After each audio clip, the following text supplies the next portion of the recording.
All right, man. So what's going on, everybody, man? We're back for another episode of the Player Circle, man, where we interview guys where they talk about their college experience, man, their journey all the way to it, the ins and outs, the ups and downs. So we have a special guest. We have a guy, man, that I've known for a while now. I watched his journey. I watched this guy fight through a lot of adversity, man.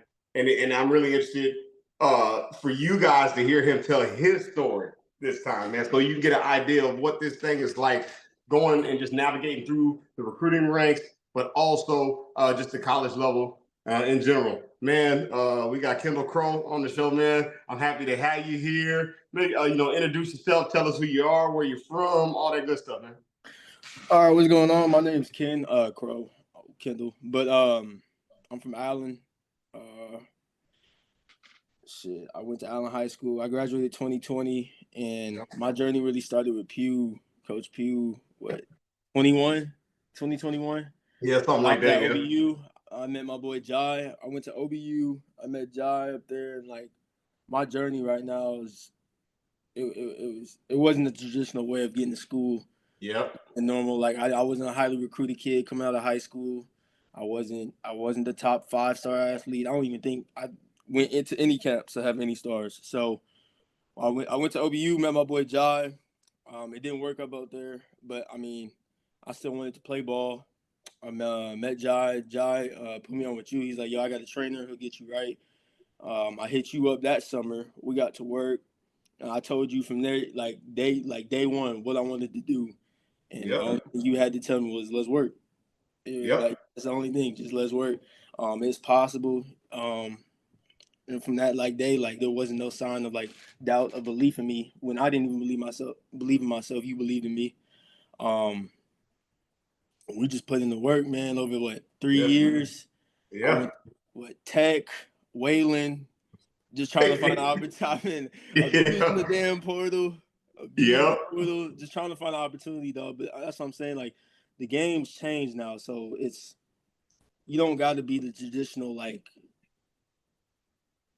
5-star kid come out of high school. You really don't. Yeah. You need to just get a little bit of exposure, a little bit of opportunity, and just work. And Love it, man.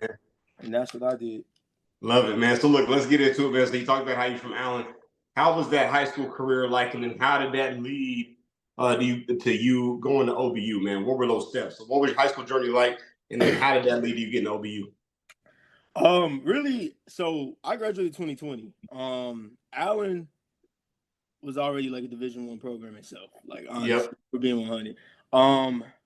The only problem was in high school, I put it all blame on me. I didn't take the game serious. I didn't work hard enough. I didn't develop well enough. So coming out of high school, I was gonna go to OBU, but there was no football being played that season. So I ended up just taking that year off. And then the next year later, I hit up coach again, yo, can I come back? I still want to play ball. And then I ended up just going there after the year following. So I was delayed after COVID, but COVID just set everything off for me, honestly. Yeah. And then, man, so we talked about the OBU. So we talked about the time there. How much time did you spend on the team? How did you end up transitioning out of OBU? OBU, I only spent maybe, fall camp and 2 games into the season there, and then I had to go home. I had some stuff going on at the house. I had to go home, take care of business, but I didn't want to be done with football. So I just worked out, helped my moms out at the crib. Life hit after high school. So I had to. It was bills going on and stuff, so I had to go home and take care of some more stuff, dog. But I mean, that's the beauty of it, man. Just being able to grind through it and still try to play the game you love. You know what I mean? Yep, man. I remember them days. So I remember, man, we ended up meeting, like you said, man, through Jai, and I think we met after that. And I know, you talked about a lot of stuff that you went through, right? So I know we were from OBU, then, it was Tech next, right? Yeah, I went to Tech.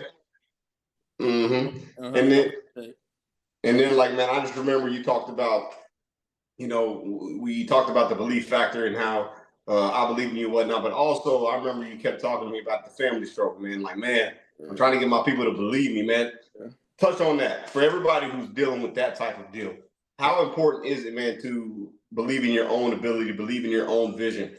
Now, that doesn't mean that your family doesn't care, your family doesn't wish well for you, but it's something they just can't see. How did you fight through that type of adversity? How did that lead you to tech? And then where did that path take you after that? Well, I just had to learn that everybody's vision isn't your vision. You know what I mean? Like, everybody doesn't see what you see. Your parents love you and they want what's best for you, but they might not always know what. Right. You know what I mean? They don't. Yep. They don't understand. My mom used to call it a pipe dream. She used to call it. She used to call it a dream, or you could. It was always a negative side to football. Like, she would say, "You're gonna get hurt. Football is not a guarantee. Yeah. You can't make a career out of football." Mm-hmm. She didn't.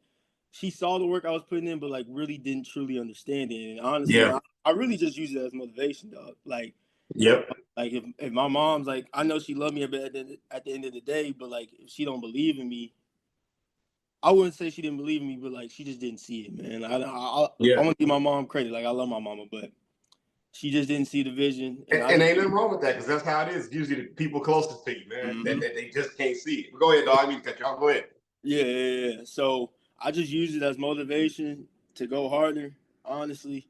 And shit, it really motivated me, honestly. Like I'm kind of glad they didn't believe in me, because now they finally seeing, like, damn, like, you can finally get somewhere. Like, it took you all them years, but you know what I mean, you finally got an opportunity that you've been working for. So it all ended up paying off. We still working, we still climbing. Honestly. Yep. So man, we used to go out there, man. We out there on the field. We out there in them hot days in the summer. Man. Sometimes it would just be me and you out there. And then I remember you come to me, you talk about, hey man, look, I'm gonna go to tech, man. I'm like, all right, let's go to work then. How did you end up at tech? How what road led you down to tech? I don't even know. I think what led me at tech, I think I just ended up going there. Yeah. New coaching staff. I wanted to try to walk on. I didn't make it, but I mean, I use that as motivation as well. But I honestly just went to tech just as an opportunity. Like, I wanted to go D1. I felt like I was ready. Maybe not Power 5 ready, but I mean, I just felt like I was ready. Give it an opportunity, give it a shot, bet on myself. You did. Yeah, you did. I can attest to that, because that's what you used to say all the time. What? Talk about you ready. Yeah. You know what I mean? Yeah. Mm-hmm. Yeah, so I feel like I was ready. I got there, tried to walk on. But it's different at the Power 5 level. It's way different at the Power 5 level. But I tried to walk on, I didn't make it, and then I went to Wayland after that, and then just kept working. I just used it as motivation. Another tool was motivation. So man, let's touch on that Wayland, man, because we both know Coach Bradford, man. That's my guy, man, Coach Bradford, right? So we got connected down that way. And then I remember, man, you sent me the tapes of Wayland. Man, you making plays. What happened at Wayland? So you get there, man, you're doing your thing, you're in camp, you're playing. All of a sudden, man, you hit me up, hey man, I'm coming back to the crib. So how did we get to that process, man? What led to that? So I went to Wayland. I only went to Wayland because I was supposed to go JUCO. I was gonna take the JUCO route at that point, but I signed a lease to my apartment up at Lubbock, and I was stuck in my lease. I couldn't get out of it, so I had to make some shake. I had to make some shake. I hit up my homeboy who was at Wayland. I was like, "Yo, like, I'm just needing some film, dog. I need opportunity still. You think the coaches will let me go?" So he hit up the coach for me, and the coach, I sent him my film. He liked it. Season come around, the Wayland time, I played, I think, 4 or 5 games. I think we played a total of 10 games. I played 4 or 5. Yep. I ended up hurting my groin. I was out for like 2 to 3 weeks. And I just, like, I love Wayland up there, but like I didn't want to be in that apartment anymore. Like, I just couldn't afford it anymore. So as soon as I found because the whole time I was at Wayland, I was trying to find somebody to take my lease. So as soon as I found somebody, I was out. Like, I had to go. So what was that level like, man? So everybody talks about the NAIA, D2, all that. What was the NAIA level like, man? The experience there, the type of players, man, the type of competition. What was that experience like? Honestly, the type of players there, I mean, I genuinely, I'm a firm believer in there's dogs everywhere you go. Everywhere. Yes. I've seen it at the D1 level, I've seen it at the D2, and I've seen it at the NAI. There's dogs everywhere. I think the biggest difference is just the opportunities and the money. You know what I mean? Like, the money at the NAIA is obviously not like gonna be there. They might have a small little training room, maybe a little bit of locker, and maybe a little bit of locker room space and a little bit of equipment. But like at the end of the day, for me, it was just ball. Like I just wanted to play ball, no matter if it was NAIA, JUCO, D2, D1. I wanted to play ball and I wanted the opportunity. But the big goal was to go D1. You know what I mean? Right. That was to go and make it to the league, try to get to the league. All right, so now, man, look. So at this time, we just spent, 2-3 summers together. We'd have been to OBU. We'd have been to Texas Tech. We'd have been to Wayland Baptist. Yep. And I'm like, man, this joker just believes in himself. And ain't nothing wrong with that. Sometimes you got to be delusional. And y'all tell people all the time, you got to be delusional in order to get what you want. All right, so we go through all those different experiences, man, from D2s to the D1 to the NAIA. Man, we back in the summer training again. All of a sudden, you hit me and say, hey, man, I got an opportunity. Mm-hmm. Now, tell everybody about the opportunity, man, that you had at UNT and how you got to that point, and then expand upon your experience there. Man, the opportunity I got now is because of you, dog. For real, honestly, that work we put in, the 2-3 summers, it was needed. Because when I first came to you, like, I wasn't really in shape. You can vouch. I wasn't really in shape. I wasn't up to par. I wasn't, my footwork and everything. My technique had just been playing the DB. It wasn't up to par. But like, the opportunity I got now, it's incredible. Like the D1 level, it's different, and it's truly a business here. Like, I'm talking about like from everything. Like they track your weight, they track what you put on the bench. They track everything, and you know, there's so many more opportunities at this level. More so, like I said, because of the money. But yeah, I got an opportunity right now to make some plays. We got fall camp coming up, summer workouts coming up. So it's this opportunity ahead of me right now. So I'm trying to take advantage of it. Man, look, let's get into it. I like you walk on, okay? Yeah. What's the life of a walk on? I remember, man, you be texting me all them clips going on was how to get better. And what I always used to tell you, man, I tell you in them clips. What I tell you in them clips, man, when you with my technique. Get your hands on his ass. Get your hands. Believe in your ability, man. But what's the life like as a walk-on, man? You walked on, so you walking into a position where nobody really cares about you. You go through the spring. You know, you're doing your thing. You have your ups and downs because you're just you're fighting for attention, right? You call me, you tell me that you get cut, then you call me again, tell me you're back on the team. Yeah. Let the people know, man, like you have a unique experience. So, man, you know, I interviewed a couple of my guys like Nana, for example. Nana's a D1 guy, played at Notre Dame, transferred to TCU, man. We have guys that have walked on, like my guy Franco. We have you, who has a whole unique experience. You done walked on, you done been in the portal, you done been a D2, D1, and NAIA. What is the life of a walk-on, man, at that level after you've experienced everything that you've experienced, between the family not believing, between schools letting you go, between financial issues? Now that you're at that walk-on level, you've been cut. What is that like, man, and where are you now in the process? Well, it's like you said, like life as a walk-on is with those factors that you just mentioned, my people not believing in me, me betting on myself. It's all that put into one. Because really, as a walk-on, you're there just to fill up a roster spot. Like they see potential in you, but they're really not like trying to give you no time of day. Nope. Like in practice, in fall, I mean, in spring ball, we had it was scholarship guys coming in and out. But in spring ball, I don't know if this is a normal thing, but it was just scout team. Like I was just doing scout team, and like we were preparing for the season. Like I was getting some reps in the one-on-ones and some team, but like when we did team, never really did the team reps. I had a couple opportunities where I made some plays, but I mean, as a walk-on guy, you're not really expected much. I mean, you'll get limited opportunities, but you're not given much, honestly, and that's the beauty of it, because that just means you got to go 10 times harder. Like you got to go 10 times harder than the guy in front of you. You got to go 10 times harder than the coach, than anybody expects of you.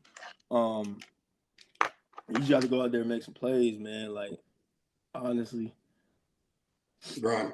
And then the other question is this: and so if that's the case, man, they're not giving you your shine, they're not giving you reps, man. How do you earn your spot? How do you get their attention? What are those things that you had to do, man, in order to, one, even make the team, two, get reps, three, get cut, and get brought back? What did you do, man, to stand out? Well, honestly, you got to make some damn plays, really. When the opportunity comes, the coaches got to make some plays. So, but nah, I think more so they see my work ethic. I'm always to the way we got 6 a.m. workouts. I'm in the weight room. Yep.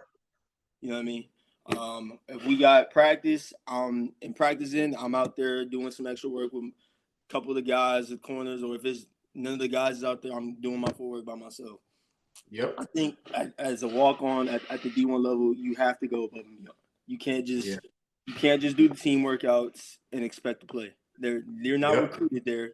It's not like they wanted you there. You wanted to be there. You know what I mean? Yep. So you have to go above and beyond at this level, and show them that you really want. Show them that you're a guy willing to put in the work to earn a scholarship, and that's what I'm trying to show them. Yeah. I love it, man. I love it. So now you in the summer, y'all in y'all summer workouts. You're getting ready to head into the training camp, man. What is the expectation, and what is the life of a walk-on now? All right, so now you're getting into the heat of it, man. You trying to get a spot on that field, whether special teams, whatever that is. What's that mentality? What's that mindset? What's the opportunity like now for a walk-on? Well, I think my pops always talks about it. You gotta have a killer mindset. Like you gotta see the guy in front of you, no matter who it is. At the end of the day, it's your teammate, but he got to feed his family just like you got to feed yours. You know what I mean? Yeah. At the end of the day, you got to embarrass that man in front of you. And I still think it's an opportunity because fall camp, it ain't really no spot solidified just yet. You know what I mean? Right. Spot is solidified until week 1. So we still got opportunities we still going one-on-ones. We're still going tackle circuits. We're still going block it up periods.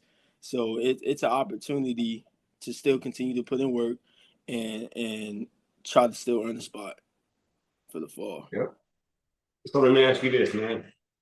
So, like we talked about, OBU, Tech, Wayland Baptist, now UNT. If you could sum it up, man, what are the lessons that you've learned? Heck, even training with me, knowing how hard I was on you, not letting you get any excuses, man.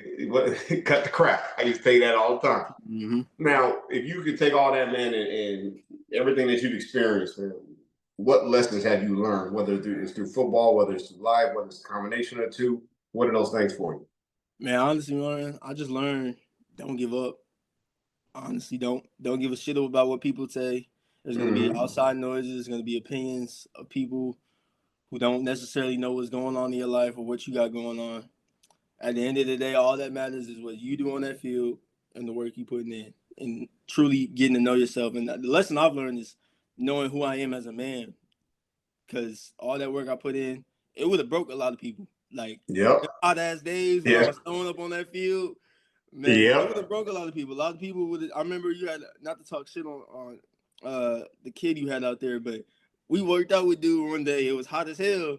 Never seen him again. I don't know where he went. I don't know. It ain't for everybody, bro. Yep. But me and you were still out there all summer, and honestly, I just think it builds character. Like, because football, that's why I love a game of football. It relates so perfectly to life because life ain't easy.